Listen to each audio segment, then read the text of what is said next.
It's a teen talk skating podcast where I embarrass myself.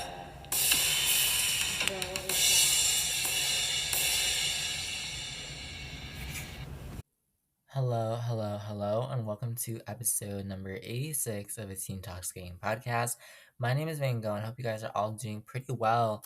For some reason, for like the past few hours, I feel like I've been having a bit of a sore throat, and I don't really know. I just hope I'm okay, guys, because I literally had a sore throat like 3 weeks ago, I swear, and like it can't be happening again. No, I refuse to let it happen again. But I have been a little, yeah, sore throaty, so if I sound kind of weird this episode, that's why I'm trying not to put too much strain on my voice. I'm trying not to pretend I'm like Ariana Grande and sing my heart out every single second. But it's hard when you just love music so much, you know.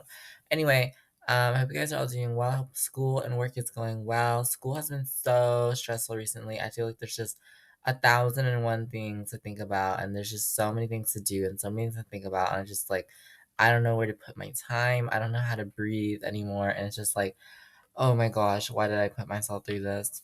But I hope that the stress all gets over with soon. I hope I just wake up tomorrow with a new perspective on everything. But yeah, I'm literally so tired, guys. I have so much work to do still. But anyway, I hope you guys are doing well. I kind of want to get to our program of the week and then our main episode because um there's so much to talk about. There's so much to talk about. So let's head over to our program of the week. Yeah? Okay.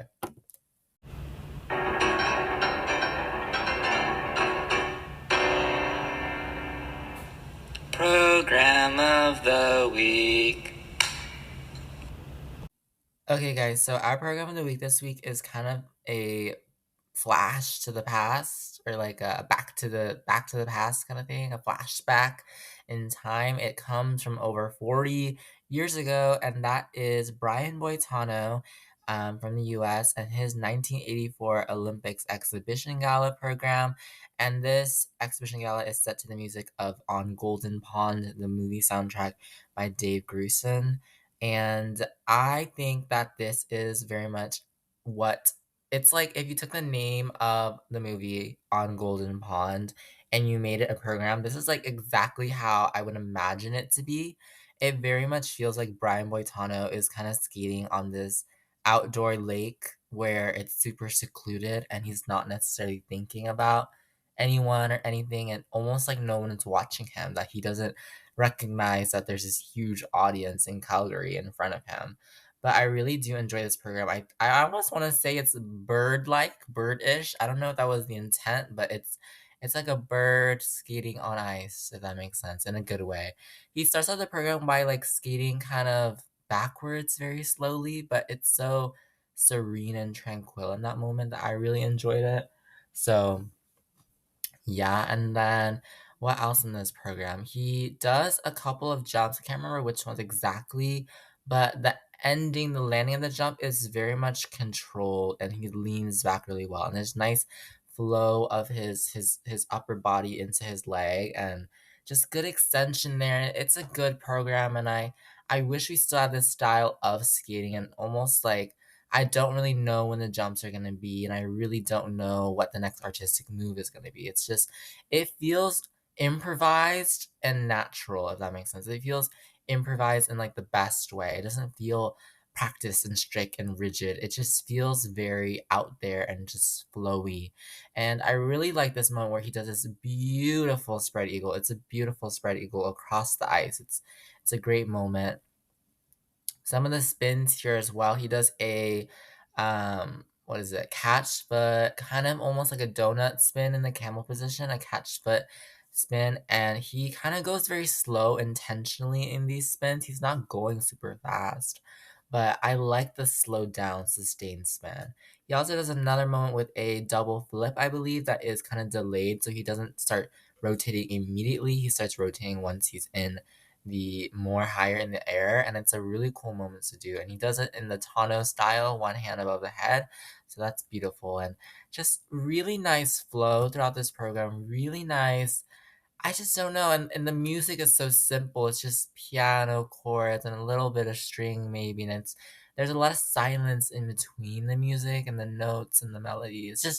It's good. It's just I don't know. I just wish we had this style of I don't really care about my score.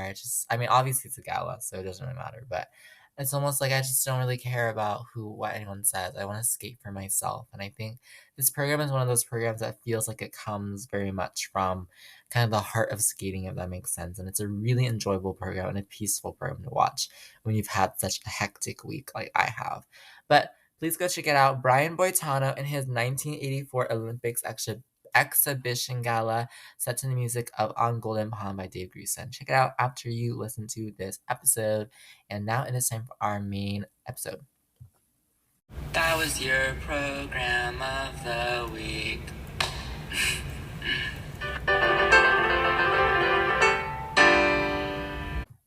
Okay, guys, let's get into our main episode.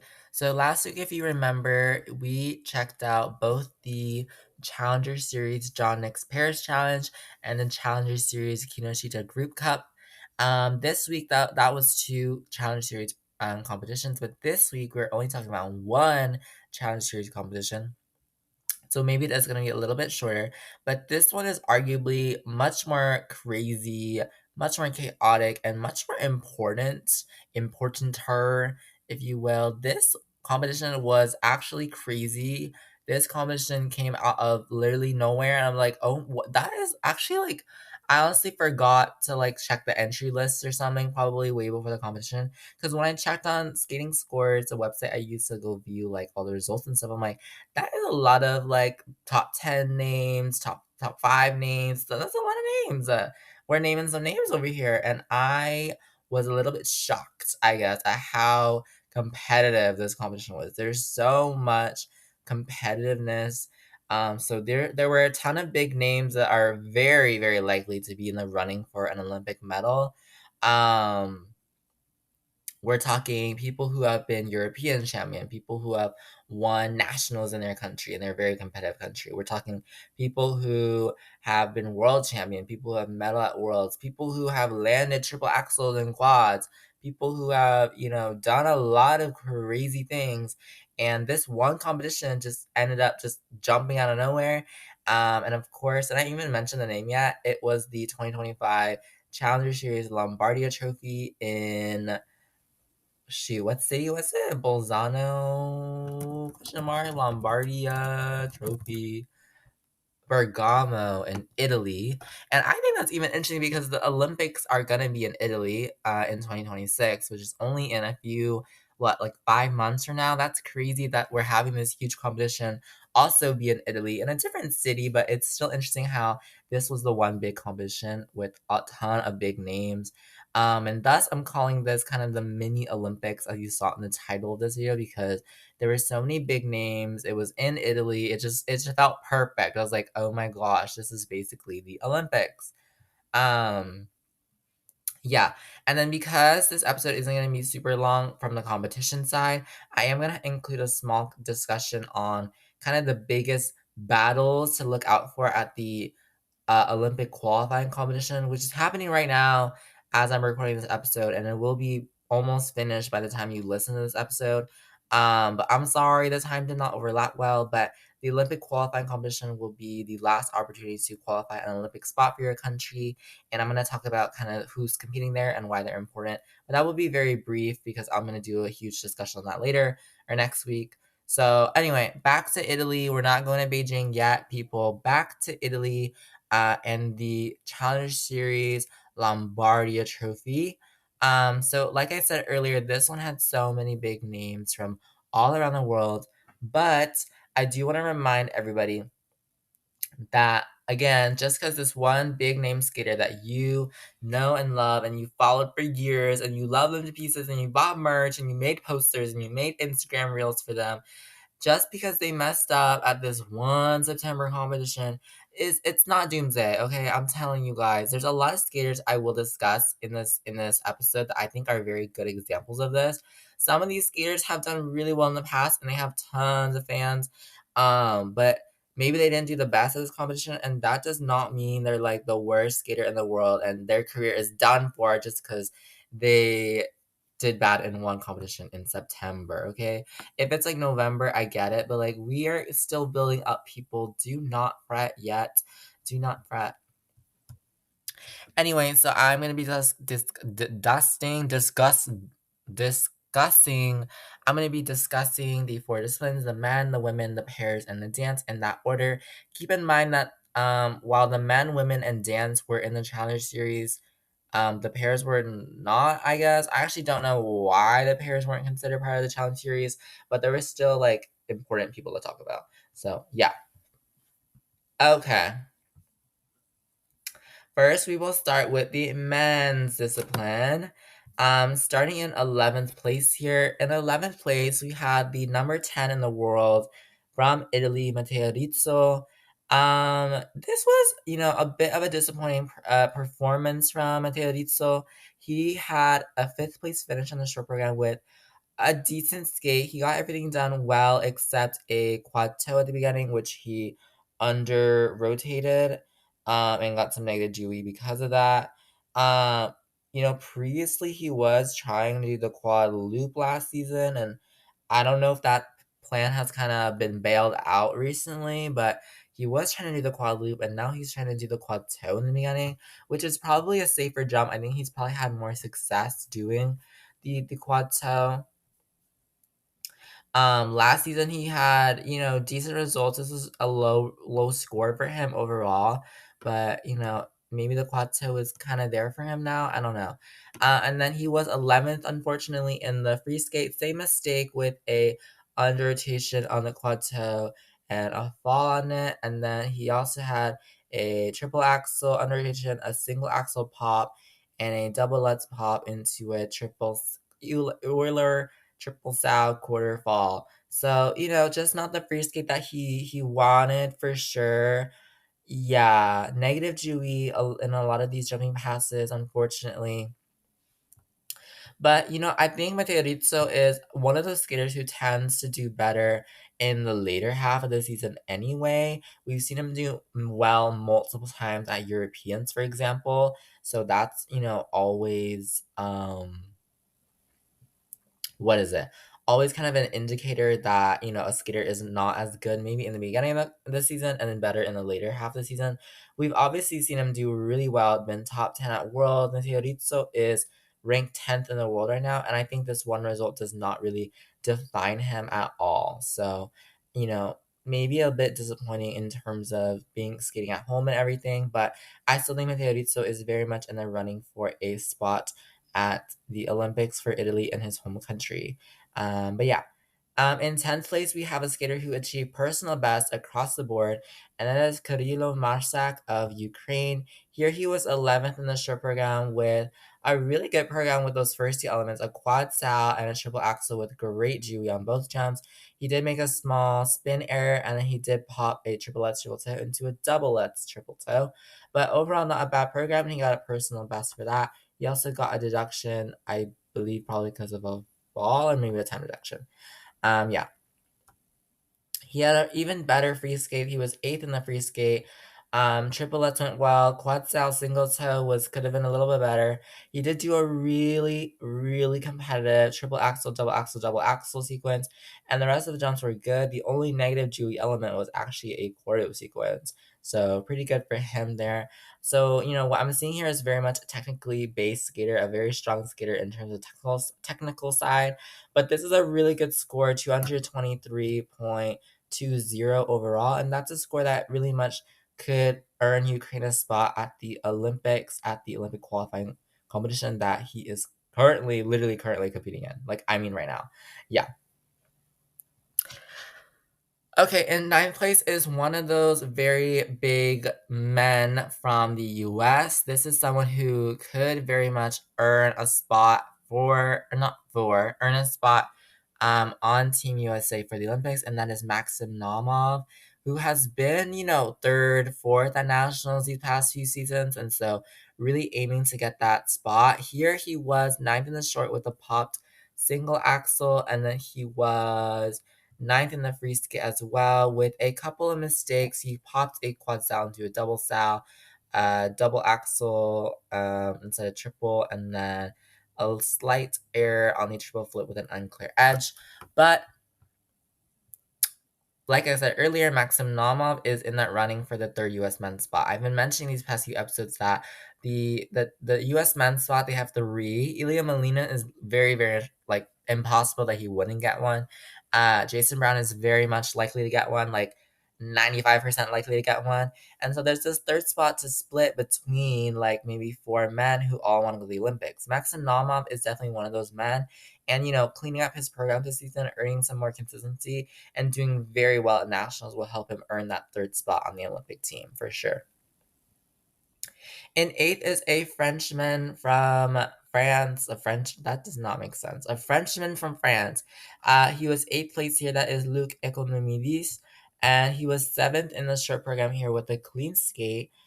So good for him. And then he was also seventh in the free skate.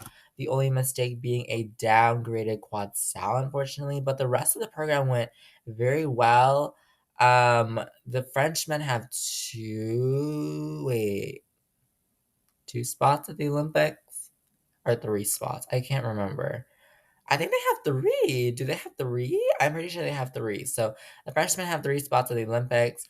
Definitely putting his name in the bucket for that. Adam Schoenfeld, someone who's probably likely to get it. Kevin Amos is probably likely to get it. And so Luc Economidis, Francois Pitot are really the two, I think, in the running to get that third spot, if there is a third spot.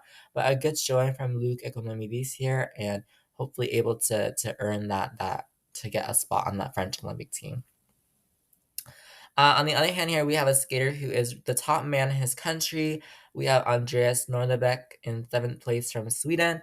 He was 10th here in the short program with a fall and a quarter on his quad toe, unfortunately, and then a popped double toe at the end of his triple S double toe. And then he was a personal best sixth in the free skate with just an under rotation on the quad toe and a slight error on the triple flip and the combination spin. Change foot combination spin. So a big difference with obviously Luke Economidis is that Andreas Nordbeck doesn't have as much internal competition in Sweden, but he is very likely to get that Olympic spot for Sweden that he earned back at Worlds. Okay, now these top six are all what I like to call chaotic and just awful because I just can't, like, why, okay? In sixth place here, we had Kao Miura. Now, Kao Miura is a skater from Japan, which is the most competitive men's field in the entire dang world. Last season was a very much up and down season for Kao Miura. Here he was third, though, with a really redemptive skate, the only mistake being a slight negative Jewy on that quad sal. The free skate, though, proved to be a greater challenge. In 10th place there, he had just overall errors on the quad toe and triple sal before. I think that might have been wanted to be a quad sal as well. Before in the second half of the program, he quartered and fell on a quad toe, so he got a repetition call. And I believe he wanted to do another triple axel, but he did pop that, and then he invalidated a triple loop because he had already done a repeated jump. He had already done a repeated jump twice, so he couldn't do another triple loop. Kao Miura is someone who has been to Worlds, who's done really good results in the past, and I wouldn't be surprised if he made the Japanese Olympic team, but maybe it's just a little bit difficult for him based on his, kind of trajectory from last season, how it kind of went very much up and down. He didn't end up going to Worlds. He didn't end up on the podium, unfortunately, at Japanese Nationals. But, still someone who can really pull a surprise when maybe it matters at those big events. In fifth place, we had Adam Schoenfeld. These were interesting programs. Adam Schoenfeld has been to Worlds. He's medaled at Worlds. He was third back in 2024. In 2025, he was fourth. fifth? No, fourth? I can't remember. But here he was fifth place overall.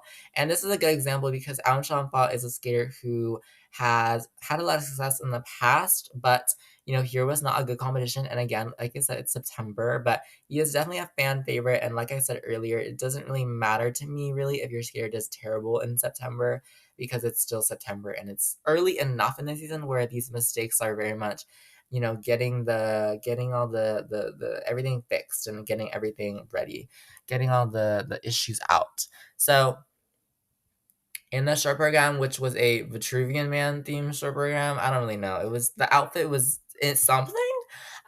Here in this program, he was sixth in the short with a big step out on the quadlets and a slight air on the quad toe double toe. And then in the free skate, he was fifth there with not the best free skate. Took some hard falls on a triple lutz and a quad toe with a quarter. Underrated that quad flip, really went for some of these jumping passes here. A quad sow Euler, double sow got okay, some negative Julie as well, but really honed it in that second half of the program. Still trying to do those, crazy jumps, still trying to do those backflips. Like, I don't really know people, but these programs are very interesting. I find them very contemporary this season for Adam Schoenfall, and I think it's a style that could work with him and work with his choreographic skills. Maybe it's just something that needs to be developed and trained and competed more to really find its full potential. In fourth place, we have another skater from Japan, and that is Shun Sato. Shun Sato has had a very upward season last season, I would say. He started off kind of, lower scores, and then he kind of built up, and his scores were getting higher on average overall, I feel like. Here he was eighth in the short program with not the best skate, good quad toe, but then only a triple lutz double toe, and then a triple axel with a little bit of an uncontrollable landing. He was fourth in the free skate for fourth overall with a clean skate except for a edge call on the triple flip. We talk about the man for Japan. I believe, to me, Shin Sato is the clear number 2 man in Japan currently. And he is, out of a lot of the Japanese men, he is more likely than a lot of those men to go to the Olympic team. And so we'll have to see what that ends up like for him and what that ends up like at nationals, because Japanese nationals will be very important in deciding the Japanese Olympic team. Okay, the top 3 here were also kind of chaotic, but first we had Nikolai Momola of Italy, the home skater here, who has really built over these last few seasons. Last season, he did really good at Worlds. He's really been building and building and building his results, and I think it's really impressive to see that. Here he was fourth in the short program with a clean skate except a very, very small spin error. And then he was third in the free skate for a new personal best in overall score, the only major mistake being a quad flip. This season, he is skating to Scheherazade in his free skate, which I like. I like the program here. I thought it had a lot of good character within it. And I think it was good. I just thought it was good, a good Scheherazade interpretation. Okay, now the top 2 places here were split between the top 2 men in the world. Ranked number 2 in the world, second place here was Yuma Kageyama of Japan, who had two very different programs here. His first program was a very jazzy, it felt very Yuzuru Hanyu Parisian walkways. He had a very clean program here with the jumps. He did have a slight skate boot error, it looked like, in the middle of the program that he paused for a little bit to fix. This program was fun. It was upbeat. It was a new style, and I think it was full of youthful energy, and I thought it was a very good program. I thought it was a very cool program, very fun. Look at me, like, dancing. I think it was that kind of vibe for sure, and I really liked it. And then in the free skate, a really good free skate here for Yuma Kageyama, a very different style. This is a Nessun Dorma kind of orchestral version, I believe. Only mistakes there were a quarter on the quad toe and a slight error on the triple axle, but everything else was good, including a good triple flip, triple loop at the tail end of the program. So yeah, Yuma Kageyama is a good skater, but it is very difficult to beat the best in the world, obviously, and he is one of the best in the world, just not the best in the world currently. Hopefully fixing some of those jump errors, really getting a clean program will launch him in the 300s, and really that is the sweet spot for where, very good scores are placed. Next, we have Ilya Malinin in first place in the USA, the quad god hailing from the US, of course. Here he was first in the short program with a clean skate. Really good Jewy here. Really good on the quad flip and the quad let triple toe. It was great. This program was very similar, I feel like, to his program last season. It just started with music from, I believe it was a video game called Prince of Persia. And then it ended off very rap like his last season program to Running, I believe was the name of the song. So it was kind of rap at the ending, but in the beginning it was Prince of Persia. It was like some video game. I don't know. It kind of sounds mystical, mysterious. I don't know. The free skate, I was very surprised with from Ilya Molina. It's very contemporary, and I mean like very contemporary. Like I don't just mean contemporary as I mean like very contemporary, and I mean so contemporary that it's not really music. It's more like spoken word art. It was kind of confusing, but new style, whatever. In the free skate, he did have a quarter on the quadlets and a slight kind of unsteady balance on the quad toe. But this program choreographically was interesting. It was a lot more hand motions. It was a lot more interesting and almost mysterious expression in this contemporary program, which is interesting that he's kind of building his artistry in that way, not really going for a specific warhorse, I guess, in the Olympic season, but really just building his own unique contemporary style. The one thing I have to say though is that he didn't have outfits for either of these programs, which is a little strange. He was just wearing his training clothes. Not that that's bad. I'm just like, what? Okay. Anyway, kind of threw me off. But that was a man. Third place was Nikolai Momola. Second place was Yuma Kayama. And first place was Ilya Malinin. Now to hop over to the women's discipline, where we will discuss, let's see, we will discuss starting from 8th place, and this is just to show you that results are fake. Figure skating results are fake because this skater should have been first place. In my heart, she is first place. That is Rina Matsuke from Japan. Rina Matsuke was literally like my favorite last season. I just like everything she put out. I was just like, oh my god, this is so good. This is so good. And unfortunately, she's not the cleanest skater ever. I'm sorry, but she's really good, guys. I love her so much. 7th in the short program here with a pop single axel and a under rotation on the triple lets triple toe on that last jump. Beautiful program though. 8th place skating to the Nutcracker. Not just struggled a lot. The only clean jumping pass being a double axel. The other ones had under rotations, unfortunately, and a fall on the triplets in the beginning. She was only able to get 2 of her combos done, and just not the best program for her technically. But like, I love Rina Matsuke so much. I think that she's really gonna build back strong. Maybe in my dream she makes the Japanese Olympic team, even though I get it. She's not the most consistent. But in my dream, she makes the Japanese Olympic team. Okay, that's what I'm saying. In 7th place here from Finland, an up and coming star, it seems like. We had Olivia Lisko. She was 8th in the short program with a clean skate with a personal best, and then also had a personal best in the free skate in 7th place. The only mistake there being a pop triple lutz into a single lutz, but a really strong program from Olivia Lisko. Who I believe Finland only has one spot. Yeah, Finland has one spot for the women's event. And, I think there is kind of a hidden competition that not a lot of people are kind of pointing out, but the Finnish ladies are really competitive, I feel like, within each other, and they will certainly have a competition over who goes to the Olympics. In 6th place from South Korea, we had Seo-young Kim. She was 4th in the short program with a personal best with a clean skate, except for an unclear edge on her opening triple lutz. And then she was 6th in the free with another personal best. A few quarter calls here and there, but no major pops, and ended off the program pretty strong. Like what I'm seeing, I do not remember if I have seen her skate anywhere specifically. She was at the Asian Games. Okay, I might have. I can't remember really.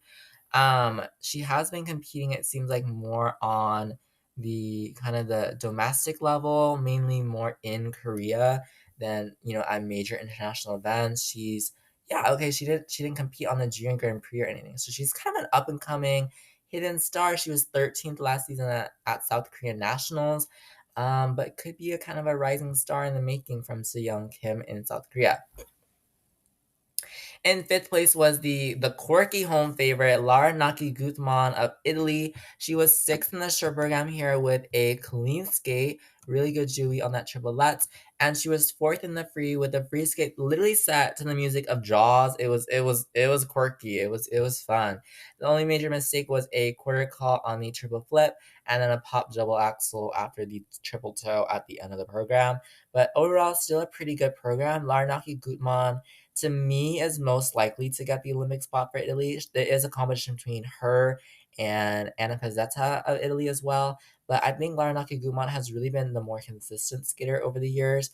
And I think they probably will give it to her probably. But I'm actually not sure. Let's see. I don't know. To me, they're probably going to give it to her. She's had really good results over the past few seasons. So I think they might give it to her. Yeah. Okay, fourth place, and this is a good example again of how the favorite skater might not always be, it's not doomsday if they fail. And fourth place is the current world champion Alyssa Liu of the USA. Here she was fourth after a first place short program, first overall. Her only major mistake being an underrotation on a triple loop. She did do a triple Lutz triple loop for the first time in I think ever. I don't know if she's ever done that before. I think she probably has, but it was way before she retired for the first time. But she understated the triple loop at the end of that. I do have to say that the song she was skating to was a collaboration between Leve and a very controversial musician right now who has done some pretty terrible things. And I do not accept that stuff at all. I don't condone it at all. I even saw on Reddit that Alyssa Liu removed that program announcement from her Instagram page. So it's a bit unclear if she's still gonna skate to that music, even though it's associated with that very awful, awful person of a singer. But she might be going back to another program, but it was a good program for sure. Maybe needed some more refinement, but still not, no. We don't condone that here, but definitely she's probably going to change her program from what I've heard. At her fifth place free skate was a Lady Gaga themed free skate. I showed it to one of my friends. He's a big Lady Gaga fan. And honestly, me and my friend were a little bit disappointed maybe by this program. Not disappointed, but I had to say that I had to agree with a lot of people on the internet that the music cuts in this Lady Gaga program were just not doing it for me personally. The music cuts were a little strange. That's what I'm gonna say. It was a little strange. It was just I don't really know. She did make a couple mistakes here. She did do triple Lutz, triple toe with an rotation on that second jump, and then she popped a triple Lutz in the second half.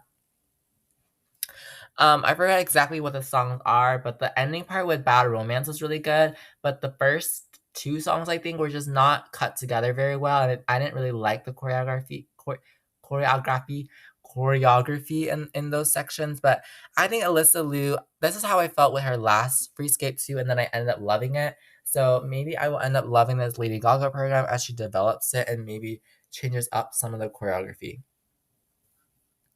Okay, that was fourth place. Third place was the girl who's here to play, in my opinion, Sarah Everhart of the USA. Sarah Everhart is who I call the American queen of consistency, because it just doesn't seem like she can pop. It doesn't. It just doesn't seem like she can fall.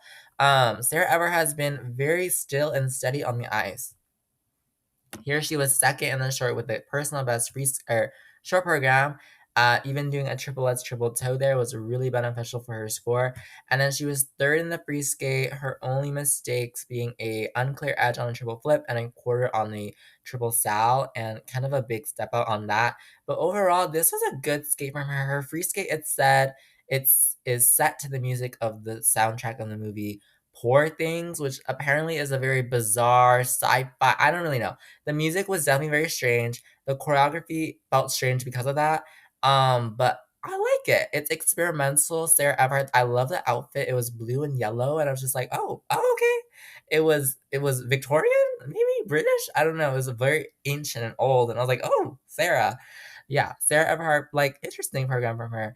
And the actress in the movie, the main actress is even Emma Stone. And I was even thinking, like, she kind of looks like Emma Stone. I don't know why. People were saying that on Reddit. I was like, I agree. Like, she almost looked like Emma Stone when she was performing this program, which is kind of crazy, but I don't know. And second place, we have a rising star from Japan. This is her first, I believe, her international senior debut, actually. And that is Amy Nakai from Japan. She was fifth in the short program with a fall on a quarter on a triple axel. That was a hard fall. She had a triple axel attempt. She has landed that jump in the past, but this was a very difficult fall and a very difficult jump. The quarter fall on the triple axel was definitely devastating to watch. In the free skate, she did the same mistake, a quarter and a fall on a triple axel. So maybe not just the best elements to put in for her yet, but the rest of her program was clean except for an unclear edge on a triple flip. You know, being a younger skater, I feel like her artistry is not maybe as just developed just yet, but she is a really strong skater technically, and I see her very much being a dark horse for the Japanese women and maybe making that Olympic team if she can maybe get those triple axels really be her secret weapon. But still not maybe as developed as, the big names of Kari Sakamoto or Moni Chiba, who are maybe just a little bit more experienced in the artistry department. But Amy Nakai, this was a really good senior international debut. Obviously, getting second place at your first senior international is really good. And then in first place here, we had Rion Sumiyoshi of Japan, another skater from Japan, just proving how big and strong the Japanese field is. Rion Sumiyoshi has really had up and down results over the years. This kind of proves to me that for this season she is going for it. She was third in the short here with a good skate except for a error on the triple lutz triple toe. And the free skate was very interesting. She had a very clean program except the second element in which she attempted a quad toe. She did very much downgrade it. It was very obviously under rotated, but still really good and just really impressive, I guess. Like interesting that she's going for the quad toe. She has landed it actually in the past. I remember about 2 seasons ago she landed it at Grand Prix de France, but now she's trying it again, and maybe that quad toe again, like Amy Nakai, can be her secret weapon, like Amy's triple axel. But yeah, here in the women, third place was Sarah Everhart, second place was Amy Nakai, and first place was Rion Sumiyoshi. Strong scores for one of the first competitions of the season for sure. Very quickly in the senior pairs, which was not a challenge series part of the competition, but still important to note. In third place, we had the Czech team of Valesi and Vidar. They were third in the short with a fall on the double axel and an error on the triple sal, and then third in the free skate with a couple jump errors as well and a triple sal throw error as well. But I believe they're a newer team. They haven't competed together. Yeah, this is their pretty much first competition together. The first time they competed together was February of 2025. So definitely a new team together, but hopefully earning an Olympic spot for the Czech Republic. Hopefully. Second place was first of two home teams from Italy, Giardia and Brosini. They were second here, second in the short program, double axel air, and then second in the free skate with a couple errors on throws and the double sal popped as well. The Italian pairs is a deep field and a very strong field. There's a lot of Italian pairs. Giardi and Rossini could be the ones to maybe make the Olympics. They have 3 spots, I believe, for Italian pairs, or 2 spots. I can't remember. But Giardi and Barcina are ranked 6th in the world, and obviously that's really good standing. And if they can be a little cleaner on the jumps and the throws, very much could seal their ticket to their home Olympics. But first here was the other Italian pair of Conti and Macchi, who really had a runaway performance here. They won by over 27 points, which is crazy. Clean short program here, and then clean free skate as well, except for a lift at the very end that had a bit of a messy, I believe, landing at the very end. When we're talking about the biggest pairs in the world, Conti and Machi are definitely in that conversation, right? We have the Japanese team of Mir and Kihara. We have the German team of Halsey Bulletin. Italians, Conti and Machi. Canadians, Stellato and Deschamps. But Conti and Machi are going into their home Olympics, and maybe that home spirit is really going to help them win the Olympic competition. They very much could, given the right conditions. Okay, my throat is actually dying, guys. Okay, in the dance field, this is actually kind of interesting because for the first time in like forever, the Italian team of Guignard and Fabri did not compete at this competition, which they usually always do. So I guess it's just very interesting that they didn't here. I'm gonna start in. Excuse me. I'm gonna start in third place. In third place here was a U.S. team of Wolf Kostin and Sarevsky. Um, they were third in the rhythm dance with a personal best, with despite a what does the S stand for? What is that I stands marking? I have no idea. Length maybe, or too long in their pattern step. Is that the S? I cannot remember. Oh my gosh. They were second here with a personal best as well with a clean free skate. So they got a personal best overall. Very competitive, obviously, in the US ice dance field. You know, Wolf Coast and Sadowski are one of those newer teams who are looking to build up, potentially not for this Olympics coming up, but maybe in 2030. They definitely could be making a statement there. But they are a really young and new team that can build up towards that potential. Okay. In second place here, we have the Czech siblings and Mrazkova and Mrazek. They were first in the short program here, or not the short program, the rhythm dance here with a clean skate, and then they were third in the free dance actually, with a couple lower levels, and they would have liked that if they had gotten those levels, it would have pushed them up. They are the first pair of or the second pair actually of Czech siblings with Tashlerova and Tashler. But Mrazkova and Mrazek, I think they are a really solid young team, one that we saw come up from those junior ranks this past quad, and they really built them a name for themselves, and they're a really solid team. And then first place here overall from the U.S. was Peyton Bai. They were second in the rhythm dance here with a clean program, and then they were first in the free dance with a really clean program. Just got a lot higher levels than the other teams, and so they really did do really well here. So yeah, again, Peyton Bai are in that U.S. ice dance field that's so deep and so competitive, and you never know really what's gonna happen.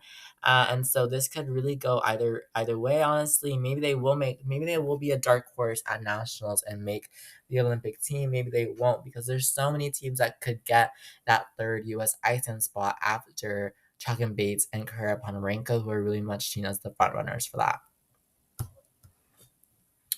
Okay, guys. Hey, that was Lombardia Trophy. Yeah. Okay, now I'm gonna briefly, and I mean very briefly, go over the Olympic qualifying competition because it's technically going on right now. So like I don't want to talk about it too much because like I don't know. I guess I should have done this last week. I'm sorry. I'm sorry, people, but it's still important to talk about. Okay, the Olympic qualifying competition is a competition, obviously, for basically if your country has not qualified a spot at the Olympics yet, because most spots were determined at Worlds, right? At Worlds 2025, what countries would be going to the Olympics, how many spots they would get. But if you are a country that does not have a spot yet, or it has the opportunity to earn an additional spot, you can send your skater to the Olympic qualifying competition, where this year it is in, or this season is in Beijing in China. And basically, a bunch of skaters from different countries are competing there for the last chance to get an Olympic spot for their country. So I want to talk just some basic discussion about who's competing. But next week will be the full discussion of what happened. This is kind of a mini preview. And then in terms of spots, there are still 5 spots for the men to earn, 5 spots for the women to earn, 3 spots for the pairs to earn, and 4 spots for the ice dancers to earn.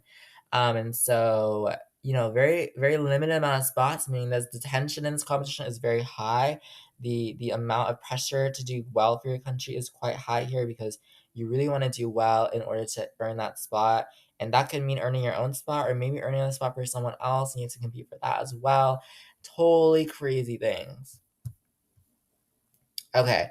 In the men's category, some big names to watch out for are Donovan Carrillo of Mexico, as he attempts to earn a spot for Mexico for the second time at the Olympics and hopefully be able to compete there. Very great inspirational story there.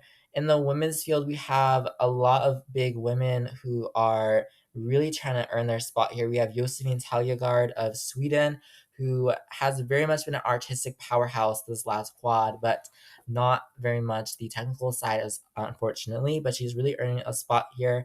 We have a comeback story from Anastasia Gubanova, who had a huge disappointment with a very unfortunate short program at Worlds. She didn't end up qualifying. She didn't end up qualifying a spot for Georgia. Excuse me. And so she's kind of here for redemption and trying to get her spot, punch her ticket to the Olympics for Georgia. Um, An even bigger story, perhaps, is the story of Luna Hendricks, the Belgian skater who only competed once last season before she was injured and just could not compete. But now, a year later, she is back here and trying to compete to get an additional spot in Belgium, whereas Nina Pizzarone already qualified one for her back then at Worlds. And Luna Hendricks is trying to get that second one so they can both go to the Olympics. I want to shout out Tara Prasad of India, who unfortunately had to withdraw, which is so sad because I was looking forward to her competing, and in my dreams that she would earn an Olympic spot for India, which would have been awesome. But unfortunately, she withdrew because of injury, I believe. In the pairs discipline, the USA attempts to get a third pair spot, which would mean that they could have three spots in all the disciplines, something no other country will have at the Olympics. So that's really interesting as well. In ice dance, we have my favorite underrated ice dancers, Holly Harris and Jason Chan. We also have the Lithuanian team of Allison Reed and Solis Ambrulevičius, who are trying to get their spot after a huge disappointment in the rhythm dance at Worlds, where they had unfortunate rhythm dance there. They fell and they could not. They qualified. They were so close to qualifying with the free dance, but they did not, and they ended up having to compete here for that Olympic spot. Something interesting about this competition, I guess, is that the individual neutral athletes, skaters from Russia and Belarus, are competing here as well, trying to earn their own Olympic spots. The ISU has decided to allow these skaters to compete at the Olympic qualifying competition for a chance to earn their own spots, and not a spot for the country, but their own spot at the Olympics. And so a couple of those skaters are competing here, and they will be represented under the individual neutral athletes flag. So not the flags of their own countries, but the flag of the individual neutral athletes. And so we will see how that all turns out for sure. We'll definitely see how that turns out, and if they are able to qualify their own spots. But that is basically all for this week's episode. I hope you enjoyed listening to the Lombardia Trophy review and kind of a preview of the Olympic qualifying competition. Next week, I will have results on the Olympic qualifier and also a discussion on the most competitive figure skating disciplines per country, like the US women, the Japanese men, the Italian pairs, etc. I'm going to discuss each country and each discipline, which I think is really, really competitive and the ones you should really look out for as we head into this very important Olympic season. But thank you so much for listening to this episode of a Teen Outstanding Podcast. My name is Zango. I hope to hear from you, listen to you, see your comments. I don't know. And I will see you next week. Bye bye.